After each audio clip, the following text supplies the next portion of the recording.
আমরা দেখেছি অন্তর্বর্তীকালীন সময়ের, এখন সরকার বলা হচ্ছে অন্তর্বর্তীকালীন সময়, সেখানে টিকার গাফিলতি ছিল। সরকারের এক ধরনের দায়, আবার স্বাস্থ্য অধিদপ্তরে তৎকালীন ওই সময়টাতে কয়েকটি রাজনৈতিক দলের কথা কাফি ভাই বলছিলেন, সেই সময় বিএনপি পন্থী যারা ছিলেন তারাও স্বাস্থ্য অধিদপ্তরের ছিলেন, কিংবা জামাত এনসিপি পন্থী যারা ছিলেন তারাও ছিলেন, এবং বেশ খানিকটা রদবদলও হয়েছে। আপনি আসলে সব মিলে বিষয়টাকে কিভাবে দেখেন? শুধু দুর্ঘটনা? দেখেন, এটা দুর্ঘটনা বলার কোনো সুযোগই নাই। 2020 সালের পরে ওরকম আর কোনো হামের টিকা কেনা হয় নাই। নট অনলি হাম, আপনার জলাতঙ্ক রোগের আরও বেশ কয়েকটা। এখন আমার কথা হচ্ছে 2020-এর পরে যে শিশুগুলো জন্মগ্রহণ করেছে, হয়তো কিছু ছিল তারা পেয়েছে, কোথাও কোথাও ছিল কিছু কিছু পেয়েছে, যেখানে নাই শেষ হয়েছে, আস্তে আস্তে সব শেষ হয়ে গেছে।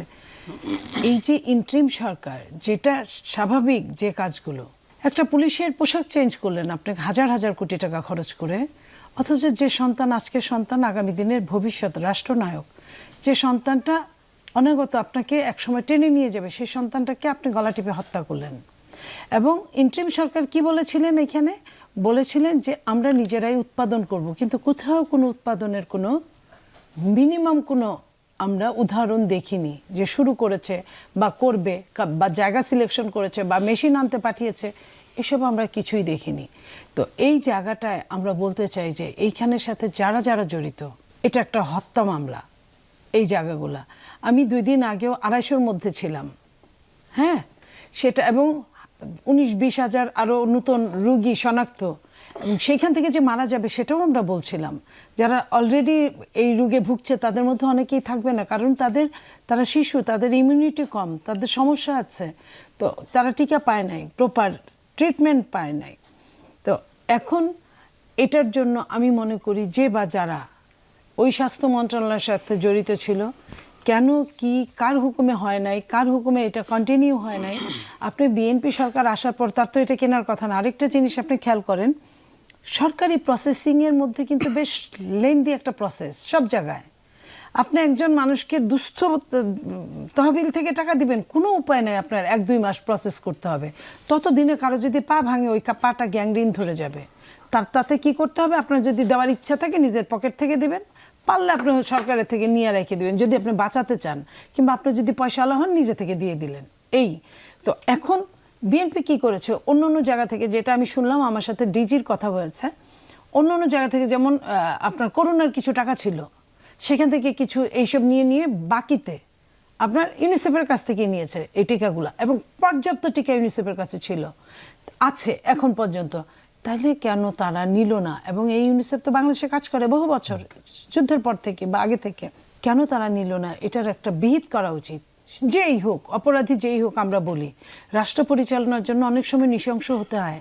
এবং সবচেয়ে দুঃখজনক, যারা আজকে বিরোধী দল, তারা এই ব্যাপারে কিছুই বলেনি, কারণ কান টানলে মাথা আসবে। তাদের সরকার ছিল 18 মাস, তারা ওই ধরনের, আপনি শুনেছেন এক কি গণভোট সংস্কার, জুলাই সনদ, যেটা সবগুলোই সংবিধানের মধ্যে আছে, এবং কিছু সংযোজিত হতে পারে, কিছু বিযোজিত হতে পারে, বাট এটা নিয়েই আমার 2 মাস চলে গেল। আমার সন্তানরা মারা গেল, আমার সন্তানরা আরও কতজন মারা যাবে আমরা জানি না, 3 শতাধিকে আমরা চলে গেছি। তো এই জায়গাটায় আপনি বলেন যে একটা, যাদের হানিমুন পিরিয়ড শেষ হয় নাই এখন পর্যন্ত, যে সরকার, সেই সরকার বাধ্য হলো রিস্ক নিতে। তাইলে যে সরকাররা ছিলেন, আপনার যদি 2 মাস 3 মাস থাকতেন আমি কিছু বলতাম না, যে হ্যাঁ এটা নির্বাচন করানোর জন্য আসছে, নির্বাচন করেছে, শেষ। কিন্তু আপনি তো 18 মাস থেকেছেন, প্রায় ধরেন একটা ফুল প্লেজেড সরকারের 3/1 ভাগ আপনি থেকেছেন। তো আপনার তো এইখান থেকে কোনো, আপনি যে একজন স্বাস্থ্য উপদেষ্টা দিলেন, কয়জন কয়দিন এই স্বাস্থ্য উপদেষ্টাকে দেখেছিল? আপনি আপনার ঘরের লোককে সিলেক্ট করলেন, আপনি আপনার বান্ধবীকে, বন্ধুকে সিলেক্ট করলেন, তারা আদৌ কতটা যোগ্যতা সম্পন্ন সেটা আপনি দেখলেন না। তাহলে এখান থেকে আপনি কোনোভাবেই আপনি নিস্তার পেতে পারেন না। এর আগের সরকার, যেটা 20-এর পরে থেকে আনা হয় নাই, তার হয়তো একটা কজ আছে যে কিছু ছিল, করোনা ছিল, আমি হয়তো ওইভাবে পারি নাই। আর তাকে ধরলেও আপনি কোথায় পাবেন তাকে? সে তো পালানের উপর আছে, সে তো দেশেই নেই। তো আপনি যে দেশে আছে, যাকে আপনি নিষেধাজ্ঞা দিতে পারেন দেশ ত্যাগ না করার জন্য, তাকে আপনি ধরতে পারেন, তার জন্য তার বিরুদ্ধে আপনার এখানে মামলা হতে পারে। এখানে কিচ্ছু করার নাই, কোনো সরকারের কিছু করার থাকতে পারে না। এবং ওইখানে যে আমলারা দায়ী ছিল, জড়িত ছিল, তারা বলুক যে আমরা বলেছি। তারা যদি প্রমাণ দেখাতে পারে যে আমরা বলেছি, আমরা স্মরণ করে দিচ্ছি। এবং আপনি জানেন যে এই প্রজেক্টগুলোতে যারা চাকরি করতো তাদের বেতন দেওয়া হতো না, প্রজেক্টের খরচ দেওয়া হতো না, অফিস কস্ট দেওয়া হতো না। তাহলে আপনার প্রজেক্ট থাকে কিভাবে? তো এই যে এত অনিয়ম, এই টাকাগুলা কোথায় গেল? এবং টিকার কথা যে বলা হলো, বলা হওয়ার পরে এটা আমি শুনেছি যে যখন সরকার থেকে, প্রশাসন থেকে বলা হয়েছিল টিকা নাই, তখন বলেছে এটা আমরা নিজেরাই উৎপাদন করব। তো তারপর উৎপাদন কোথায় গেল? আমি মনে করি এটা দৃষ্টান্ত হয়ে টিকা থাকতে পারে। উৎপাদন তো আসলে চাইলেই 2 দিনের মধ্যে সম্ভব না। আপনি দেখেন একটা জুলাই অভ্যুত্থানে কেউ বলে 1400 মারা গেছে, কেউ বলে 1500, আচ্ছা আমি ধরে নিলাম 2000ই মারা গেছে। আপনি এই কয়দিনের এই হামের রোগীদের দেখেন, এই বাচ্চাগুলোর তো কোনো, ওই জুলাইয়ের আমাদের সন্তানরা মারা গেছে, তারা দেখছে তাদের বাপ মা, তাদের প্রতিবেশীরা কত কষ্ট করেছে একটা ফ্যাসিস্টের আন্ডারে। বাট এরা তো দুনিয়ার কিছুই জানে না। যাদের 70-80 বছর মিনিমাম বেঁচে থাকার গ্যারান্টি ছিল, তারা চলে গেল। তো এটা তো হতে পারে না। এটা এইখান থেকে একটা সরকার কোনোভাবেই নিস্তার পেতে পারে না, আমি মনে করি। জি, তাহসিন রিয়াজ, একটু আপনার কাছ থেকে জানতে চাই, আপনি একটি কথা বললেন যে পুলিশের পোশাক পরিবর্তন করা গেল কিন্তু টিকার সুব্যবস্থা করা গেল না, যেটি 24-এর পরে নতুন করে ব্যবস্থা নেওয়ার কথা ছিল এবং এর মধ্যে সরকারিভাবে বলাও হয়েছে। এই ক্ষেত্রে একটু বিরোধী দল, তাদের সমর্থিত সরকার তখনকার সময় ছিল বলে কি একটু নীরব কিনা? না, এটার জন্য তো নীরব না। আসলে আমরা এটার প্রতিবাদ তো ব্যাক টু ব্যাক করেছি, সবসময় করেছি। এবং দেখেন আজকে যে আলোচনাটা এখন পর্যন্ত এখানে এসছে, এই আলোচনাটার সাথে আমার কোনো দ্বিমত নাই। এবং এটা নিঃসন্দেহিতভাবে, এটা যেই হোক, এটা তো একটা বিরাট ক্রাইসিস তৈরি করে দিয়ে গেছে। কোনো সন্দেহ ছাড়াই, কোনো ধরনের, মানে আমি রাদার প্রশ্ন করতে চাই যে এই সরকার তো অলমোস্ট 3 মান্থস তাদের পার হলো, কাজেই তাদের হানিমুন পিরিয়ডেও তো পার হয়ে গেছে, তাই না? তো তারা ব্যবস্থা নিচ্ছে না কেন? তারা তো টিকা দেওয়া শুরু করেছে। না, আমি সেই ব্যবস্থার কথা বলতেছি না। এই যে একটা ক্রাইসিস ডেভেলপ হইলো, তারা কেন রিসার্চ করতেছে না? তারা কেন ইনভেস্টিগেট করতেছে না? তারা কেন তাদেরকে ইয়ার আওতায় আনতেছে না, জবাবদিহিতার আওতায় আনতেছে না? আপনার স্কোপ আছে না? স্কোপ আছে তো। আপনি এখন ল মেকার, আপনি এখন আপনার you have all the capacities, তো আপনি অ্যাকশনে যান। মানে ধরেন এই ইস্যুটাকে জিয়ে রাখার মধ্যে তো কোনো লাভ নাই, রাদার পলিটিক্স আছে। So what you are doing is politics, nothing more than that. আপনার যদি শাস্তি প্রদান করার ইচ্ছাই থাকে, আপনি তদন্ত কমিশন গঠন করেন, লোকজনদেরকে দায়িত্ব দেন, একটা ফেয়ার ইনভেস্টিগেশন হোক। ইনভেস্টিগেশনের মধ্যে দিয়ে ওইখানে যদি স্বাস্থ্য উপদেষ্টা তৎকালীন যদি এই ঘটনার সাথে জড়িত থাকে, আপনি তাকে শাস্তির আওতায় নিয়ে আসেন। Very simple case. সেখানে আমলারা, আপনি জানেন যে একজন মন্ত্রী উপদেষ্টা তার ক্যাপাসিটি কতটুকু থাকে, তাকে পরিচালনা করে আমলারা। সেখানে যদি কোনো আমলাদের গাফলতি থাকে, আপনি তাদেরকে জবাবদিহিতায় নিয়ে আসেন। জবাবদিহিতায় না নিয়ে এসে আপনি যদি অনেক আলোচনা আমরা যদি করি, সেটাতে তো ফল নাই। রাদার দেখেন এই যে মৃত্যুর সংখ্যাটা বাড়ছে, দিস ইজ আনফর্চুনেট। এবার আমি আসেন একটু ডেটা নিয়ে কথা বলি।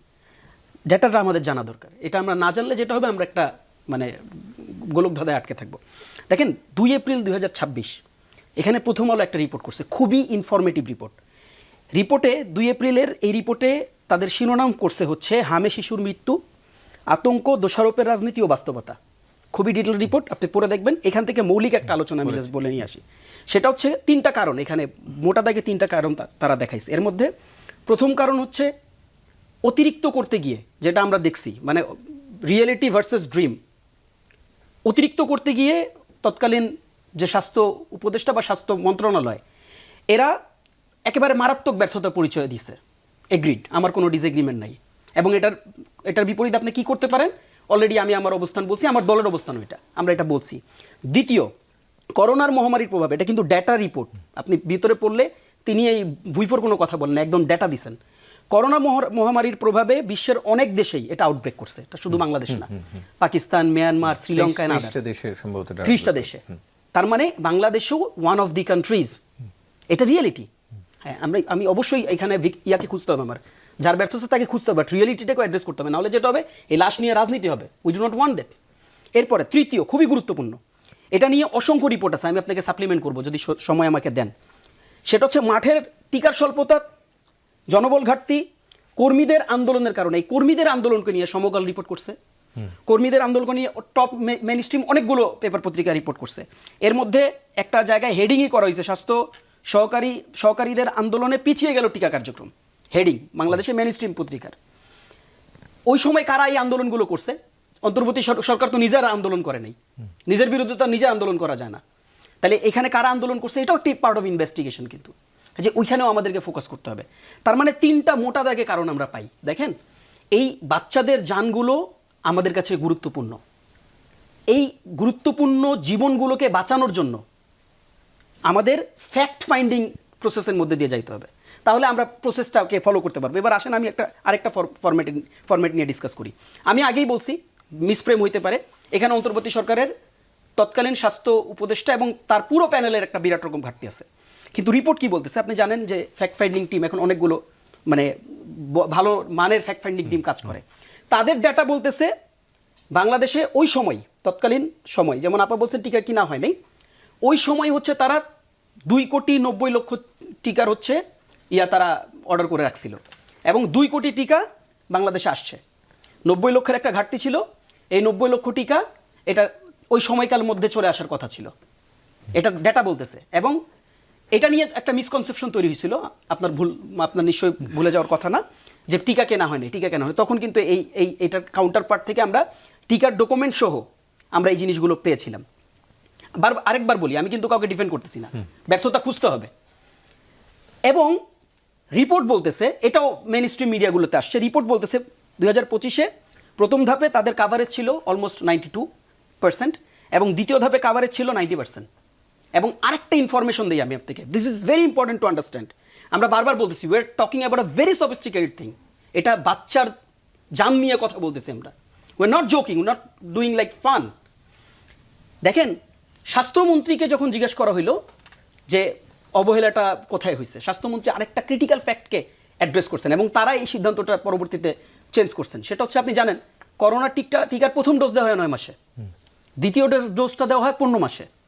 এবং মৃত্যুর ক্ষেত্রে ডেটার দিকে যখন তাকানো হচ্ছে, তখন এই মৃত্যুর যে সময়কাল 9 মাসের আগের মানে বাচ্চাদের হচ্ছে অনেকটা।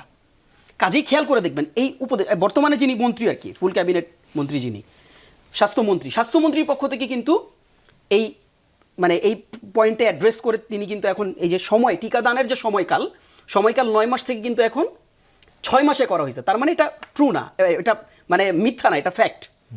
এই জন্য উনি এটাকে অ্যাড্রেস করছে। এখন দেখেন ওভারঅল ফ্যাক্ট মানে আলাপটা কোথায়, ওভারঅল আলাপটা হচ্ছে এটা হচ্ছে আমাদের টোটাল সিনারিও। আমি ডাটার উপর কথা বললাম, রেফারেন্স দিয়ে কথা বললাম, এটা হচ্ছে ওভারঅল সিনারিও। এবার আমি হোয়াট আই পার্সোনালি ওয়ান্ট সেটা হচ্ছে যে এটা একটা রাষ্ট্রীয় গুরুত্বপূর্ণ সমস্যাগুলোর একটা। এই বাচ্চা বিএনপির মানে সিল নিয়ে জন্মগ্রহণ করে নাই, এই বাচ্চা আওয়ামী লীগের সিল নিয়ে জন্মগ্রহণ করে নাই, এই বাচ্চা এনসিপির সিল নিয়ে জন্মগ্রহণ করছে, এটা আমাদের বাচ্চা, এটা আমাদের দেশের মানে মানুষ। আমরা এটাকে ওই সিলের মধ্যে ফালাইতে চাই না। তবে আমি আবারও বলছি, অবশ্যই আপনাকে ফাইন্ড আউট করতে হবে ব্যর্থতা। এবং আমরা যেটা চাই সেটা হচ্ছে যে দেখেন, এটা একটা ন্যাশনাল ক্রাইসিসের পার্ট। করোনার যেরকম ক্রাইসিস, এই আউটব্রেকগুলো অন্যান্য দেশ কিভাবে এই আউটব্রেকগুলোকে অ্যাড্রেস করছে, ওই প্রসেসটাকে আপনাকে ফলো করতে হবে। এটা নিয়ে আপনি সবাইকে যারা সংশ্লিষ্ট যারা আছে তাদেরকে কল করেন, তাদের কাছ থেকে অ্যাডভাইজিং করেন, এই চিকিৎসায় কোনো ব্যর্থতা আছে কিনা, এখন অনগোয়িং এই চিকিৎসায় কোনো ব্যর্থতা হচ্ছে কিনা, এই চিকিৎসাটাকে কোনোভাবে ইমপ্রুভ করা যায় কিনা, এই চিকিৎসাটাকে ইমপ্রুভ করার জন্য কোনো লজিস্টিক্স প্রয়োজন আছে কিনা, এই চিকিৎসাকে ইমপ্রুভ করার জন্য আপনার আর কোনো ইনপুট দরকার কিনা, রাষ্ট্রের পক্ষ থেকে, সরকারের পক্ষ থেকে, বিরোধী দলের পক্ষ থেকে, ইভেনচুয়ালি ভলেন্টিয়ার আপনার লাগবে কিনা, you can ask for this. আমার মনে হয় বাংলাদেশের এই জাতীয় সমস্যায় সবাই সর্বোচ্চ মানে এফোর্ট দিয়ে এই জায়গায় ঝাঁপিয়ে পড়বে। আর ব্যর্থতা যার, সেটা ইন্টারিমের হোক আর যে কোনো দলের হোক, খুঁজে বের করেন। এটার দাবিটা আমরাও জানালাম এবং ওই দাবির সাথে আমরা সর্বোচ্চভাবে, যদি রাষ্ট্র ক্ষমতায় বিএনপি আছে, বিএনপিকে সহযোগিতা করতে চাই। তো এই যে মমতা ব্যানার্জি দীর্ঘ দিনের থাকার পরে ক্ষমতার পালাবদল এবং বিজেপির যে রাজনৈতিক অবস্থান এবং তৃণমূলের অবস্থানটি ভিন্ন ছিল, এই পালাবদলের ফলে বাংলাদেশে এর কোনো প্রভাব পড়তে পারে কিনা? ধন্যবাদ আপনাকে, এটা খুব জটিল প্রশ্ন। আজকেই তো ইলেকশনটা হলো, ইলেকশনের রেজাল্ট দিল, সেখানে বিজেপি অনেক মানে বুথ ফেরত জরিপ বা ধরেন তারা করতে সাহস পায়নি, বা যারা খুব গুরুত্বপূর্ণ, ভারতের সবচেয়ে মানে গুরুত্বপূর্ণ যেই দুইটা সংস্থা, তারা দেয় নাই, কারণ তারাও কনফিউশনে ছিল যে কে জয়লাভ করবে। এবং ওইখানে যে টেলিভিশনগুলি বা ধরেন এই যারা বুথ ফেরত মানে পোলিং করে, জরিপ করে, তাদের মধ্যে এক একজন এক এক রকম কথা বলছিল। কেউ বলছিল বিজেপিকে 200 আসন দেখাচ্ছিল, কেউ তৃণমূল কংগ্রেসকে 200 আসন দেখাচ্ছিল।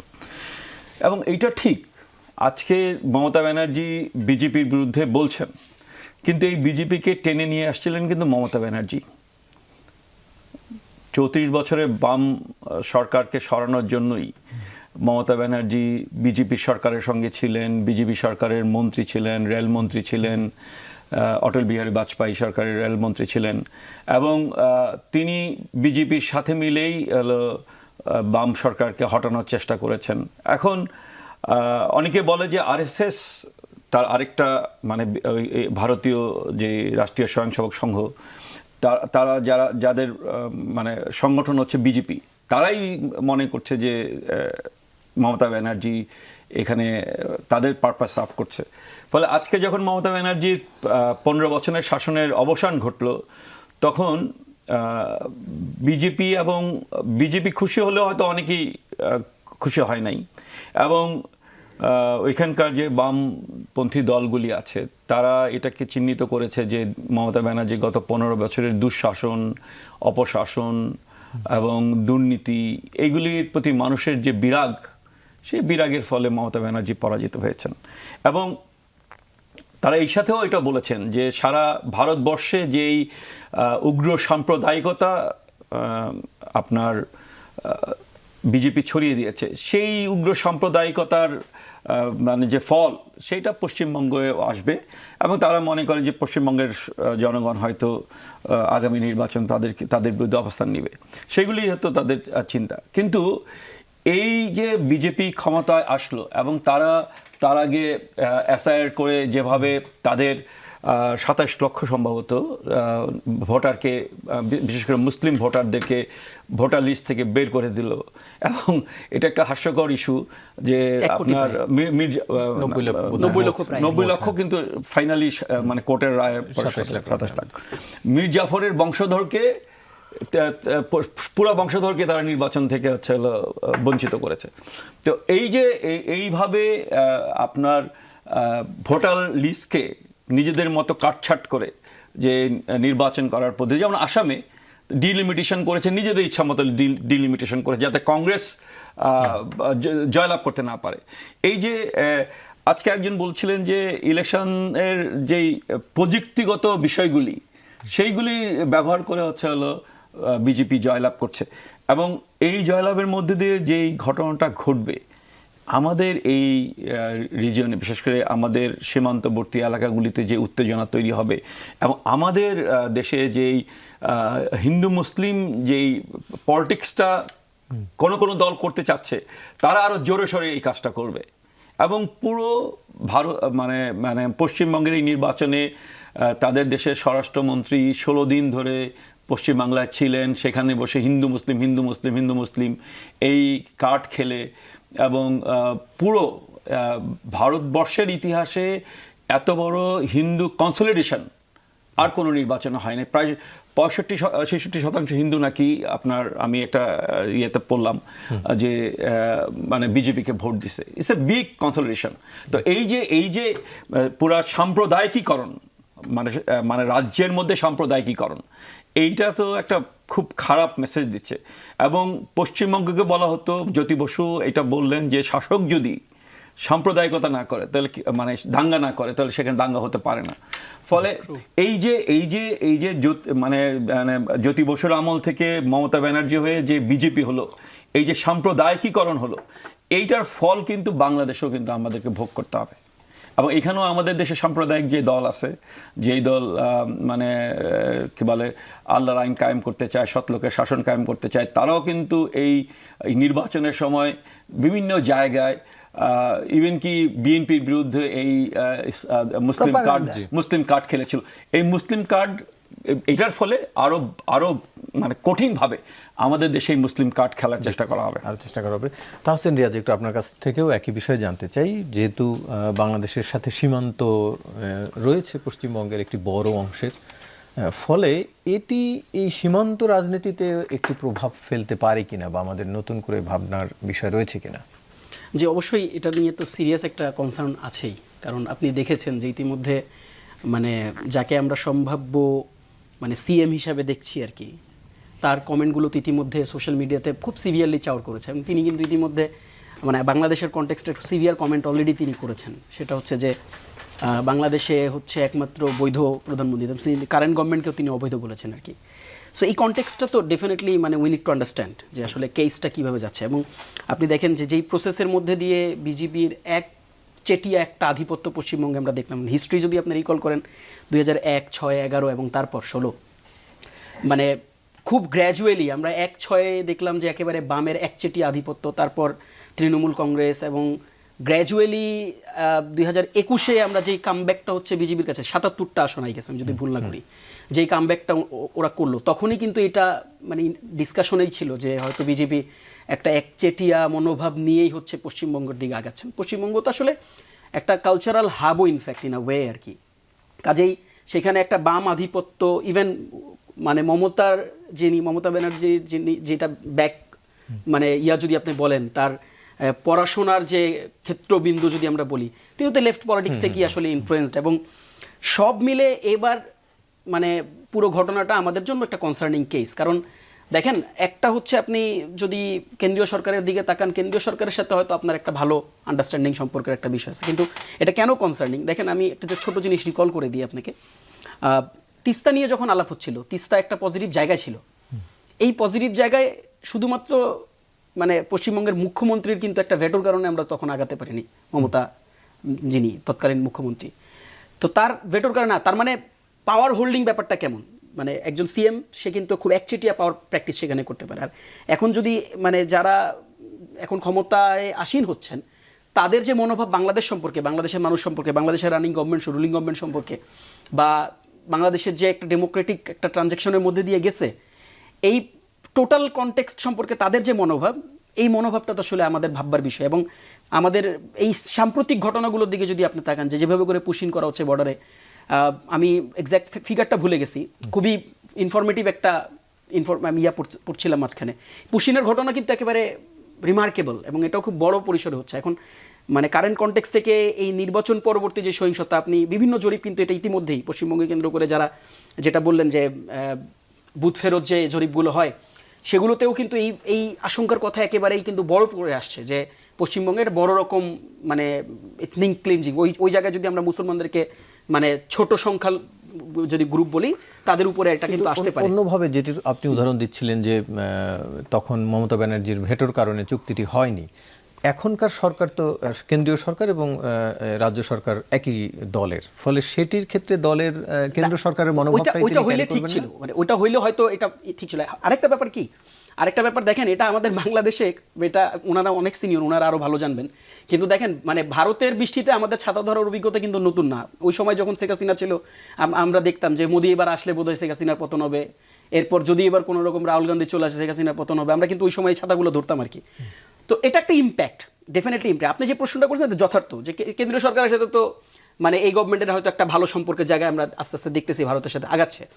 এখন সমস্যাটা তো এটা না, ওই জন্যই বলছি যে মানে আপনার বিধানসভা এটা তো ইন্ডিপেন্ডেন্টলি ফাংশন করে, ঠিক আছে, এটার একটা লেজুর আছে কেন্দ্রীয় সরকারের সাথে, বা দলীয় একটা লেজুর আছে, কিন্তু বিধানসভার যিনি ওইখানে মুখ্যমন্ত্রী হচ্ছেন, মুখ্যমন্ত্রীর ভিউ পয়েন্টটা কি, মুখ্যমন্ত্রীর ভিউ পয়েন্ট কিন্তু ম্যাটার করে। ধরেন পুরো দলের একটা ভিউ পয়েন্ট আছে, তো মুখ্যমন্ত্রী যে ধরনের এগ্রেসিভ চিন্তাধারা থেকে বিলং করেন, সেটা আমাদের জন্য একটা ক্রিটিক্যাল মানে ফ্যাক্টর হিসাবে কাজ করতে পারে। তবে আমি জাস্ট একটা ছোট্ট এডিশন আমি এখানে বলি, তবে আমি যেভাবে করে দেখি সেটা হচ্ছে যে এই যে পুরো মানে এক্সট্রিম রাইটিস্টদের যে উত্থান পুরো ভারতবর্ষ জুড়ে, এটা পুরো ভারতবর্ষের জন্য একটা বিপ্লবের আগাম বার্তা, এটা আমি এভাবে করেই দেখি। অ্যান্ড আমার কাছে ফিল হয় যে এটা হয়তো পুরো ভারতবর্ষেই একটা বড় বিপ্লবের দিকে দ্রুততম সময়। একটু আগে কাফি ভাই বলছিলেন যে আমাদের এখানেও সেরকমের চেষ্টা হচ্ছিল, এরকম চেষ্টাটা আসলে কাফি ভাইরাও তো দেখেছেন, আমরা এইভাবে করে দেখিনি। কারণ আমরা ওই সময়টাতে যেমন দেখেন একটা বড় বক্তব্যের মাঝখানে সংসদের মধ্যে একজন মানে প্রভাবশালী একজন জি, তিনি বলেছেন যে কোথাও নাকি কিছু মানে গান হয় নাই, নাচ হয় নাই। আমি আপনাকে রেফারেন্স ধরে বলতে পারবো, হাজার হাজার প্রোগ্রাম হয়েছে, না, আমি সেটি বলছি এটা না। একজন rhetoric। সংসদ সদস্য, জামাতের একজন সংসদ সদস্য, তিনি মানুষের এই আইনকে কবর দিয়ে কোরআনের আইন বাস্তবায়নের কথা এটা বলছেন। তার পার্সোনাল ওপিনিয়ন হতে পারে। জামাত দল হিসাবে এই ধরনের ওপিনিয়ন হিসেবে থাকলে আমি বলেন। জাস্ট একদম এক লাইনে জাস্ট এক লাইন বলি। জামাতের স্লোগানই তো দেখেন, আল্লাহর আইন সৎ লোকের তাহলে শাসন। এক লাইনে বলে দিলি আল্লাহ আইনের সাথে ডেমোক্রেটিক প্রসেসের তো একটা বিরাট ক্ল্যাশ আছে। তাহলে জামাত ইসলামী ডেমোক্রেটিক প্রসেসে আসলো কেন? তার মানে জামাত এটা বিশ্বাস করে না, সিম্পল। যে নীলুফার চৌধুরী মুনি, আপনার কাছ থেকে আসতে চাই, যে প্রসঙ্গ আরও কয়েকটি এসছে, যদিও এরই মধ্যে পররাষ্ট্র প্রতিমন্ত্রী বলেছেন যে সরকার যেই আসুক তাতে বাংলাদেশের সাথে সম্পর্কের তেমন কোনো পরিবর্তন হবে না। একটু আপনার কাছে জানতে চাই যে এই যে পুশিনের ঘটনা যেটি তাহসিনও বলছিলেন, সেই ঘটনাগুলো তো আমরা দেখেছি এর আগে, মানে গেল কিছুদিন ধরেই, এবং সেই ঘটনার সাথে এই রাজ্য সরকার জড়িত ছিল না এমনটাই বলা হচ্ছিল। তাহলে এখন যে সরকার পরিবর্তনের ফলে এই সীমান্ত রাজনীতিতে কি বিএনপি সরকারকে আরো বেশি মনোযোগ দিতে হচ্ছে বা নতুন চ্যালেঞ্জের মুখে পড়তে হচ্ছে? দেখেন, প্রশ্নগুলো যেমন জটিল, উত্তরও তেমন জটিল। কারণ আমাদের সাথে আমাদের প্রতিবেশী সম্পর্ক বহু বহু দিন যাবৎ তারা আমাদের শোষণপ্রিয় হয়ে উঠেছিল। শোষণপ্রিয় এই জন্য বলবো যে দেখেন, তারা এই দেশে ব্যবসা করেছে, সব কিছু করেছে, কিন্তু আমাদের বর্ডার কিলিং বন্ধ করে নাই। তো এই যে বর্ডার কিলিংটা, আমি আর আপনি যদি ভাই হই, হতে পারে পাতানো ভাই, আমার আপনি সব কিছু নিলেন আর আমার সন্তানরা আপনি মেরে রেখে গেলেন, এটা তো হতে পারে না। তো এইখানে দুটো দিক আছে। এক হচ্ছে বিএনপি সরকার আসার পরে তাদের সঙ্গে যে আমাদের এই যে তেলের যে সমস্যাগুলো, তারা বেশি দিতে পারে নাই, কিন্তু যতটুকু হোক, যেটা ইন্টারিম সরকারের সময় যা ছিল তার চেয়ে একটুখানি উন্নত হয়েছে, 5,000 লিটার হলো দিয়েছে কিছুটা। এবং তারা আলোচনায় যে তারা এটা করবে ওটা করবে। আমি বলি, আমি আগেও বলেছি এই কথা, পৃথিবীতে সব কিছু মানুষ বদল করতে পারে, শুধুমাত্র মা বাবা এবং প্রতিবেশী ছাড়া। এই প্রতিবেশীকে আমি চাইলেই বদল করতে পারবো না। তার উপর আবার এত বড় প্রতিবেশী, আমার 3 পাশে এই একই প্রতিবেশী, তার উপর আবার প্রতিবেশী আমার সঙ্গে খবরদারি করে কি বলে, আমার স্বাধীনতা যুদ্ধে আমাকে সহযোগিতা করেছিল। আমি তো সত্যি ওই জায়গাটায় দুর্বল। সে যে কারণেই সহযোগিতা করুক, তার নিজের স্বার্থেই করুক, যে কারণেই করুক, আমার তো সহযোগিতা হয়েছিল। তো এই কিছু কিছু কারণ আছে যেগুলো সত্যি একটু আমাদেরকে অবাক করে। তো ওই তুলনায় এই সরকার চেঞ্জের পরে বর্ডার কিলিং একবারে হয় নাই তা না, কিন্তু তুলনামূলক একটুখানি কমেছে, আপনি খেয়াল করেন। কিন্তু শেষ হয় নাই, সামনে কি হবে আমরা জানি না। আমরা এই বিজেপি সরকারের সময় কিন্তু আমরা এই সংখ্যাগুলো গুনতে শুনেছি, আসামে 19 লক্ষ, এইখানে এত লক্ষ, কলকাতায় পশ্চিমবঙ্গে এত লক্ষ। কারণ তারা জানে বিজেপি সরকারের একটাই সমস্যা, মুসলিমরা তাকে ভোট দিবে না। এবং মমতা যে মুসলিমদের নিয়েই যে একটা ভোটের জোট করে, এটা সে জানে। ওই জায়গাটায় আঘাত করার জন্য আপনি দেখেন, যখন ইলেকশন হয়, ত্রিপুরায় দেখা গেল যে একটা মুসলিমকে পিটিয়ে মেরে ফেলা হলো, বাংলাদেশে একটা হিন্দুর ঘরে আগুন দেওয়া হলো, বা একটা পূজা মণ্ডপে সমস্যা করা হলো। এগুলা কিন্তু অনেকটাই কিন্তু এগুলো পাতানো। এগুলা কিন্তু দুই দেশের নির্বাচনের আগে পরিবেশকে ঘোলাটে করা, সেই ঘোলা পানিতে মাছ শিকার করা। তো এই মাছ শিকার পর্বটা যদি সত্যিকার অর্থে দেখেন, আমি আরও 10 বছর আগে, 12 বছর আগে, 2010-এ আমি কোপেনহেগেন গিয়েছিলাম সরকারি একটা প্রোগ্রামে। সেখানে আমি গিয়ে দেখি, আমি যখন ট্রেনে উঠবো, ট্রেন থেকে ওই প্রোগ্রামের জায়গাটা ট্রেনেই যেতে হয়, আমাদের জন্য ফ্রি করে দেওয়া হয়েছিল। সেইখানে আমি দেখি, আমি ভেবেছি যে ডেনমার্কের পুলিশ, কিন্তু পুলিশ দিব্যি সুইডেন থেকে আসছে, পুলিশ জার্মানি থেকে আসছে। তারা কিন্তু এইটা কিন্তু একটা সম্পর্ক, ভ্রাতৃত্ব সুলভ সম্পর্ক। এক দেশে ক্রাইসিস হলে আরেক দেশ আসে এবং সবাই সবার জন্য। কিন্তু বাংলাদেশে কিন্তু এরকম না। বাংলাদেশে যদি তারা আমাদেরকে সত্যি ছোট ভাইয়ের মতো আদর করত, স্নেহ করত, আমাদের ছোট ভাইরা কিন্তু দাদা হিসেবে তাদেরকে অসম্মান করতো না, করে না। তো এই যে তারা যে জিনিসটা, বিজেপি যদি এখন মনে করে আসছে তারা আবার পুশিং করবে, আবার তারা সমস্যা করবে, সমস্যার মধ্যেই রেখেছে, সেটা হলো তারা বাংলাদেশে যে এই যে এন্টি ইন্ডিয়া, এটা তাদের জন্য কিন্তু ভালো লক্ষণ না। বাংলাদেশের সাধারণ জনগণ, বাংলাদেশের রাজনৈতিক অনেক দল, হ্যাঁ, এই আমি এনসিপির কথাই যদি বলি, এনসিপি তো ছোট মানুষের দল, তাদের তো এই সমস্যা থাকার কথা না, কিন্তু কেন থেকেছে? কারণ সে তার বাবাকে দেখেছে, সে তার দাদাকে দেখেছে, সে তার বর্ডার এরিয়ায় দেখেছে, সে তার স্টাডিতে দেখেছে যে কোনোভাবেই তাদের মন পাওয়া যায় না। সেজন্য তার স্ট্র্যাটেজিটা ওই জায়গাটাই নিয়ে গেছে। বাংলাদেশ কি নিজেকে ছোট ভাইয়ের আসনে রেখে পররাষ্ট্রনীতি চালাতে চায় নাকি কাঁধে কাঁধ মিলিয়ে চলতে চায়? পররাষ্ট্রনীতিতে একদম ভিন্নতর, বন্ধুর মতো। একদম স্রেফ শহীদ প্রেসিডেন্ট জিয়াউর রহমান যেভাবে বলেছেন, দেশনেত্রী বেগম খালেদা জিয়া যেভাবে বলেছেন, ওইভাবেই আজকের মাননীয় প্রধানমন্ত্রী ওইভাবেই কাজ করবেন এবং উনি ঘোষণা দিয়েছেন। ওটা হলো সবাই বন্ধুর মতো, আপনি আমাকে যতটুকু দিবেন আমি আপনাকে ততটুকু দিব, এবং বন্ধুত্বটা এমন হবে, আমি মনে করি চায়না তো ইন্ডিয়ার বন্ধুত্বটা যেমন, আমি ওইখানে একটুখানি বলি, অরুণাচল নিয়ে তাদের কিন্তু মারমার কাটকাট, কিন্তু যখনই আমেরিকা নিয়ে কথা ওঠে তখন কিন্তু তারা আবার এক হয়ে যায়। এই যে আন্তর্জাতিক, আমি আমার হিসাব বুঝবো, এনসিপি ও ওর হিসাব বুঝবে, উনি উনার হিসাব বুঝবে, এটা হচ্ছে, এখানে আবেগের কোনো জায়গা নাই, সত্যিকার অর্থে আবেগের কোনো জায়গা নাই। আপনি যদি রাজনীতি করেন এবং আমি যদি মনে করি যে আমি পেটের মধ্যে প্রায় অর্ধেক অবস্থান করছি, আমাকে তো টিকে থাকতে হবে, আমাকে বেঁচে থাকতে হবে, আমাকে আমার মতো বিশ্বে একটা জায়গা করে নিতে হবে, সেই জায়গায় আমি যুদ্ধ করে আমি তার সাথে হবে না এই মুহূর্তে। আমার না আছে এরকম সরঞ্জাম, না আছে আমার এরকম মেন পাওয়ার, আমার মানুষদের একমাত্র আবেগ আছে, সেই আবেগ দিয়ে কিছুক্ষণ চলা যায়, অনেকক্ষণ চলা যায় না। নুসরাত তাবাসসুমকে নির্বাচিত ঘোষণা করে একটু এই ঘটনাটা নিয়ে, বিশেষ করে তার ঘটনা নিয়ে অনেক জল ঘোলা হয়েছে। তিনি তিনি মনোনয়ন জমা গৃহীত হয়নি, তারপরে আবার হয়েছে, কিন্তু যাকে নিয়ে হলো সেটিকে আসলে আপনারা কিভাবে দেখছেন? যেটি আমরা দেখলাম 2025 সালে মার্চের এনসিপির তিনি আহ্বায়কের দায়িত্ব পান, কিন্তু তিনি তার পদ থেকে পদত্যাগ করেছেন 25 ডিসেম্বরে। পদত্যাগ না করে তিনি কিভাবে এনসিপির রাজনীতিতে যুক্ত হয়ে গেলেন, একটি সরকারি চাকরির? আবার এনসিপি নেতারা জানতেন যে 3 বছর পার হয়নি, আরপিওতে এই বিধান আছে 3 বছর, তারপরও তাকে মনোনয়ন দেওয়া হলো, তাকে নিয়ে এত লড়াই, এর কারণ কি? মানে আপনারা কি চাইছিলেন? ইসি আপনাদের পক্ষে কাজ করবে এরকম কিছু? ইসি আমাদের পক্ষে ভাই কখনোই কাজ করেনি, আনফরচুনেটলি আমরা এটা চাইও নাই, প্রত্যাশাও করিনি। এখানে একটা মিসকনসেপশন হয়েছে, আমি এটা একটু বলি, এটা আমাদের ইন্টারনাল মিসকনসেপশনের পার্ট। দেখেন যেভাবে নিউজটা আসছে এটা খুব সেন্সিটিভ। সেটা হচ্ছে যে মনিরা শারমিন চিঠি দিয়ে মানে নুসরাতের মনোনয়ন, মানে নুসরাতের গেজেট প্রকাশে করছেন আর কি।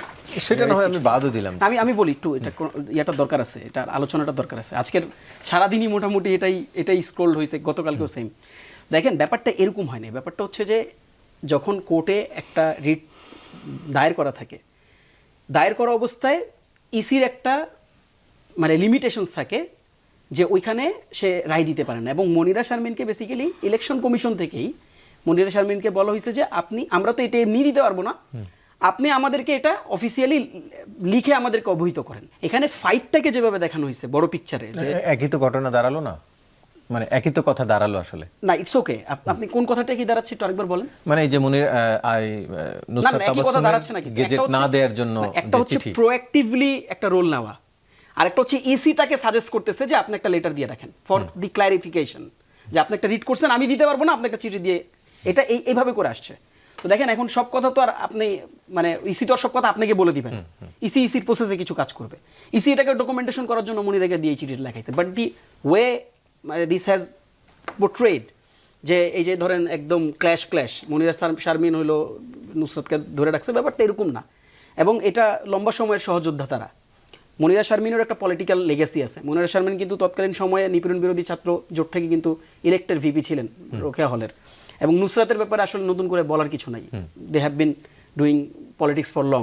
কাজেই ব্যাপারটা এইভাবে করে দেখানোটা আমাদের কাছে মনে হয় না যে খুব একটা যৌক্তিক। দ্বিতীয় আরেকটা প্রসঙ্গ আপনাকে বলি, সেটা হচ্ছে মনিরা শারমিন নিজের মানে সোশ্যাল প্ল্যাটফর্মেও এই ব্যাপারটা ক্ল্যারিটি দিচ্ছেন। চাকরির ব্যাপারে তিনি তার অফিসিয়ালি তিনি তার ইয়াকে অভিহিত করে রাখছিলেন, মানে তার যে অফিসার রিপোর্টিং বসকে অফিসিয়ালি অভিহিত করে রাখছিলেন। এবং ফর দি প্রসেস এটাকে তিনি এনরোল করেন নাই তিনি। কাজেই এবং তিনি তার অসুস্থতার ব্যাখ্যাও তিনি তার সোশ্যাল মিডিয়াতে দিয়েছেন, তার জায়গা থেকে তিনি সব ধরনের ক্ল্যারিটি দিয়েছেন। এবং আমাদের জায়গা থেকে মানে কেন্দ্রীয় সংগঠন অ্যাজ তার পলিটিক্যাল লেগেসি আছে, লম্বা সময় তিনি বাংলাদেশে মানে হাসিনা বিরোধী, স্বৈরাচার বিরোধী রাজনীতি তিনি করেছেন। এবং পার্টি আসলে কোন জায়গা থেকে ফাংশন করে, কোন জায়গা থেকে করে, যে আপনি অফিসিয়ালি মেসেজটা কনভে করছেন কিনা। পার্টির কাছে এই মেসেজটা পরিষ্কার পর্যায়ে ছিল যে তিনি অফিসিয়ালি মেসেজটা ডিসেম্বরে পদত্যাগ করলেন, এবং আর তিনি দায়িত্ব পেলেন মার্চে। না সেটাই বলছি, পদত্যাগের যে ডেট এবং কমিউনিকেশনের ডেটটা একটা জায়গায় না। তিনি কমিউনিকেশন আগে করেছেন, পদত্যাগটা তারপরে হয়েছে মৌখিক। আসলে যাই হোক, সেটা আপনার এই প্রশ্নটাকে আমি রেসপেক্ট করি। এখানে একটা বড় মিসকনসেপশন আছে, মিসলিড আছে, জিনিসটা সত্যি, এটাতে কোনো প্রবলেম নেই। আপনার কাছে জানতে চাই যে আমরা দেখেছি এনসিপি বা জামাতের নির্বাচন আগের অবস্থান, বিএনপি নির্বাচনের আগের অবস্থান, আবার এখন পরের অবস্থানও দেখলাম, অর্থাৎ সংসদে গেল এই অধিবেশনটি যে শেষ হলো। রাজনীতিতে যেটি জুলাইয়ের এই সময়টাতে একটা গুণগত পরিবর্তনের দাবি ছিল সাধারণ মানুষের বা রাজনীতিবিদরাও বলছিলেন, সেটি কতটা হলো সরকারি দল কিংবা বিরোধী দলের দুই পক্ষের? 24 জুলাই আগস্টের গণ অভ্যুত্থানে আমরাও রাজপথে ছিলাম। তো ওনারা যেভাবে বলতেন যে নয়া বন্দোবস্ত তৈরি হবে, নয়া ব্যবস্থা তৈরি হবে, আসলে অন্তর্বর্তীকালীন সরকারের 17 মাসে যে শাসন, সেখানে নতুন কিছু ছিল? আমি তো নতুন কিছু দেখিনি। ইভেন কি আজকে পত্রপত্রিকায় বের হচ্ছে যে কিভাবে প্রেস উইং থেকে ধমকানো হতো, তাদের ভয় হলো পদত্যাগ করে বিদেশে পালিয়ে গেছে, কাউকে না জানে, এমনকি ড্রাইভারকে পর্যন্ত না জানে পালিয়ে গেছে। তো ফলে নতুন বন্দোবস্তের কথা বলে পুরনো বন্দোবস্ত, এটা সালাউদ্দিন সাহেব খুব চমৎকার করে পার্লামেন্টে বলছেন, আমার ছোট ভাইয়েরা নতুন বন্দোবস্তের কথা বলতেছে, কিন্তু পুরনো ড্রাইভারকে পর্যন্ত না জানে পালিয়ে গেছে। তো ফলে নতুন বন্দোবস্তের কথা বলে পুরনো বন্দোবস্ত, এটা সালাউদ্দিন সাহেব খুব চমৎকার করে পার্লামেন্টে বলছেন, আমার ছোট ভাইয়েরা নতুন বন্দোবস্তের কথা বলতেছে, কিন্তু পুরনো ব্যবস্থার মধ্য দিয়ে নতুন বন্দোবস্ত কিভাবে কায়েম হবে, এটা সালাউদ্দিন সাহেব একটু ফার্সিক্যালি বলছেন। আমি যে এই পার্লামেন্টটা দেখলাম, এই পার্লামেন্টটা আগের তো পার্লামেন্ট দেখার কোনো প্রয়োজন ছিল না, মানে ওইসব পার্লামেন্টে তো সবাই নিজেরা ছিল। এবারে পার্লামেন্টটাও কিন্তু নিজেরাই। এবার মনিয়াপা আছে, এটা বলতে একটু ইয়ে লাগতেছে, কিন্তু পার্লামেন্টে যারা আছেন তারা একসঙ্গে রাজনীতি করেছেন, একসঙ্গে লড়াই মানে আন্দোলনে ছিলেন, জোটে ছিলেন। দিনের শেষে একজন মন্ত্রী বলেছে, আমি জানি না সেদিন বলেছেন কিনা, দিনের শেষে এক জায়গায় আছে ওনারা। যতই ওনারা বিরোধিতা করুক, পক্ষে বলুক বিপক্ষে বলুক, এবং শেষে দেখেন সমস্ত কিছুর কনক্লুশন আসে, আমরা একসাথে হলো পার্লামেন্টে কাজ করব। আমি একটা কথা বলতে চাই, এই পার্লামেন্টটা কিন্তু একমুখী। এই পার্লামেন্টে মনে করেন আমেরিকার সাথে যে বাণিজ্য চুক্তি হলো, সেই চুক্তির বিরুদ্ধে একটা মুলতবি প্রস্তাব করতে হলে 5 জন সংসদ সদস্য দরকার হয়। আমরা কিন্তু 5 জন খুঁজে পাইনি। আমরা তো অ্যাপ্রোচ করেছি অনেককেই, মানে বাম আমাদের সাম্রাজ্যবাদী যুদ্ধবিরোধী জোটের পক্ষ থেকে, কিন্তু কেউই কিন্তু সেটা রাজি হয়নি। তার মানে এই যে মার্কিন সাম্রাজ্যবাদের সাথে যে বাণিজ্য চুক্তি হলো, যেটা ইউনূস সাহেব করলেন, এটা বিএনপিও এটার বিরুদ্ধে বললো না, এটা জামাত এটার বিরুদ্ধে বললো না, এবং তাদের কত কিছু নিয়ে ঝগড়া হলো। আপনি বললো আমরা নির্বাচিত হলে সরকারি বাড়ি ব্যবহার করব না, আমরা সরকারি গাড়ি নিব না, আমরা সরকারি কি বলে নিরাপত্তা নিব না, সবই তো নিচ্ছেন। এখন আবার খুব লাজুক ভাবে বলতেছেন যে যদি একটা গাড়ি দিতেন খুব ভালো হইতো। তো এই যে সমস্ত কিছু আলাপ হলো, কিন্তু বাংলাদেশের স্বার্থ, অর্থনীতি, নিরাপত্তা, সার্বভৌমত্ব বিরোধী যে চুক্তি, সেই চুক্তির বিরুদ্ধে কিন্তু কথা বলার মতো একটা লোক কিন্তু এই পার্লামেন্টে রুমিন ফারহানা ছাড়া আর কাউকে খুঁজে পাওয়া গেল না। জি, সময় স্বল্প।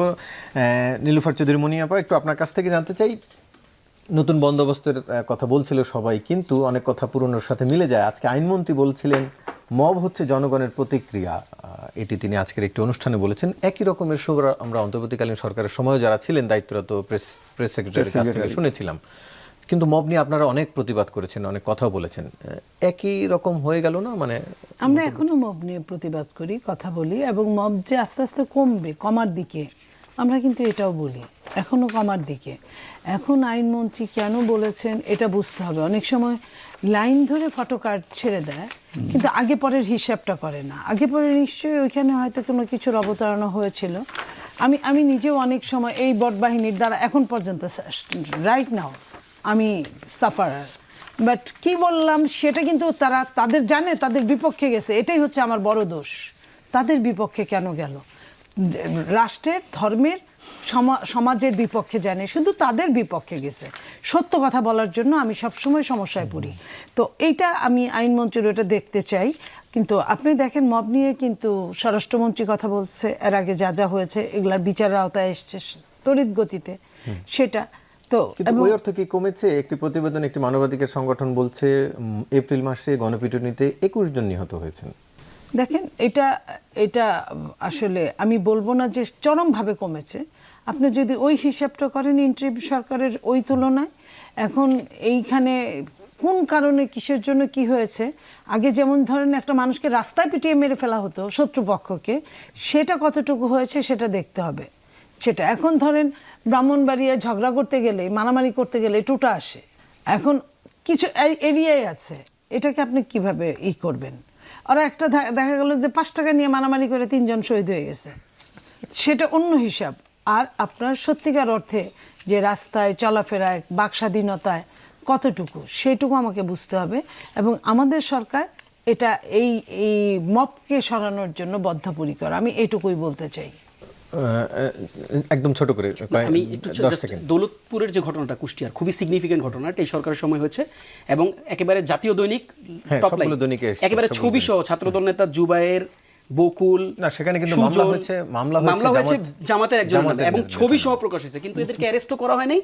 এবং যেটা বলছে কাকে পিটিএ arrest মারা করবে? হয়, যার নামে মামলা হয়েছে নাকি যাদের না না, হয়েছে, এদের তো ছবি সহ প্রকাশ হয়েছে, এরা যে মানে এবং কে কিভাবে মারছে, কিভাবে লাইভ করছে, কিভাবে উস্কানি দিছে, পুরো ঘটনাটা আছে। আপনাদের সময় থাকলে আমি বলতাম। কিন্তু যিনি নিহতের ভাই তিনি মামলা করেছেন জামাত নেতার সহ অন্যান্য ভাই আরো সেটা যারা তো ছিলেন। আপনি তাকে জোর করে, কিন্তু আপনি এভিডেন্স কি জোর পাইছেন? করে মামলা করা এভিডেন্স যায়, কি পাইছেন? মার্ডার আপনি পরিবারে। বিষয়টা অ্যাকচুয়াল জায়গায় নেন না, এভিডেন্সের নাম ধরে আসছে, তাদের বিরুদ্ধে কেন ব্যবস্থা নেওয়া হয়নি? তবে কেউই গ্রেফতার হয়নি, এটি একটি কেউ বিষয় না, যে আপনি আসলে নাম যিনি ধরে হোক যাদের না নাম কেন, আসছে তাদেরকে কেন গ্রেফতার করলেন না মানে সেটা যিনি বলুন। হোক জড়িত তাকে কেউ কেন যে গ্রেফতার শামীম হবে না হত্যা? না, না, কুষ্টিয়ার পীর হত্যা। কুষ্টিয়ার ওই যে এই যে কয়েকদিন শামীম আগে যে শামীম হত্যাটি হলো